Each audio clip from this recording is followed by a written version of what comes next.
Pada tahun 1887, seorang pengacara asal Inggris begitu terkesima dan heran melihat orang-orang Maroko yang salat di atas kapal feri.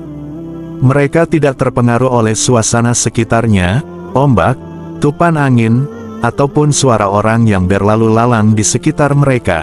Mereka tetap tenang, kata Quilliam. Itulah awal mula ketertarikannya dengan Islam. Ketika di Maroko ia menemui ulama di sana, dan bertanya tentang Islam. Pada usia 31 tahun, ia memantapkan niatnya untuk menjadi seorang Muslim. Ia memutuskan untuk mengganti namanya, walaupun Islam tak mengharuskan seorang mualaf untuk mengganti nama dengan nama yang bercorak Islam. Namun ia tetap memutuskan untuk mengganti namanya menjadi Abdullah. Islam itu logis, dan sesuai dengan akal, kata Quilliam. Pada tahun 1887, ia kembali ke tanah kelahirannya, Inggris. Di sana ia mulai berdakwah, dan berhasil mengislamkan 600 orang di Inggris. Masjid pertama di Liverpool, juga jadi bukti dakwahnya di Inggris Raya.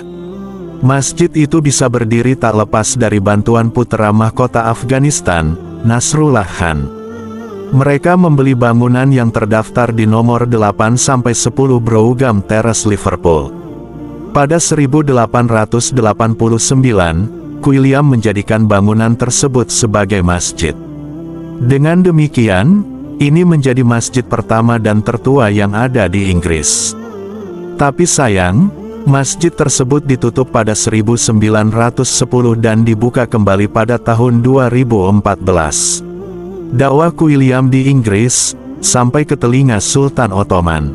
Dan pada tahun 1884, dengan persetujuan dari Ratu Victoria dari Inggris, Sultan Ottoman mengangkat Quilliam sebagai Sheikh untuk wilayah Inggris Raya. Hal ini mencerminkan betapa pentingnya peran Quilliam dalam perkembangan Islam di Inggris Raya. Ratu Victoria pernah memerintahkan untuk menerjemahkan sebuah pamflet yang dibuat oleh Quilliam, yang mana pamflet ini berisi tentang aspek-aspek penting dalam agama Islam. Dan pamflet ini berjudul Fight of Islam. Dan Ratu Victoria memesan 6 eksemplar untuk keluarga kerajaan. Dakwah Quilliam di Liverpool juga tidak mudah, ia dan para mualaf sering dapat perlakuan buruk dari warga nonis. Mereka sering dapat hinaan, dilempar kotoran binatang, ataupun dengan batu.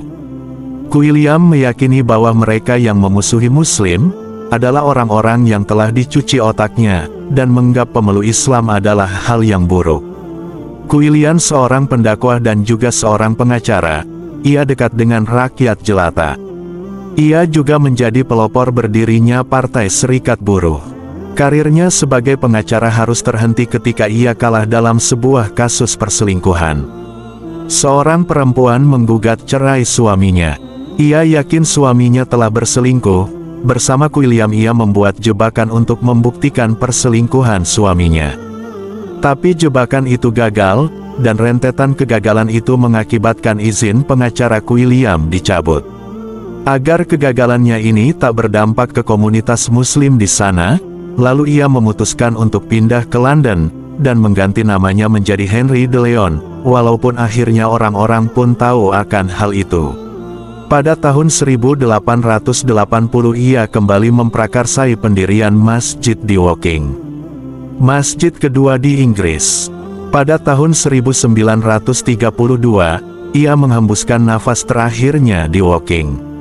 Dan masjid tertua di Inggris Raya, Masjid Quilliam masih berdiri dengan kokoh.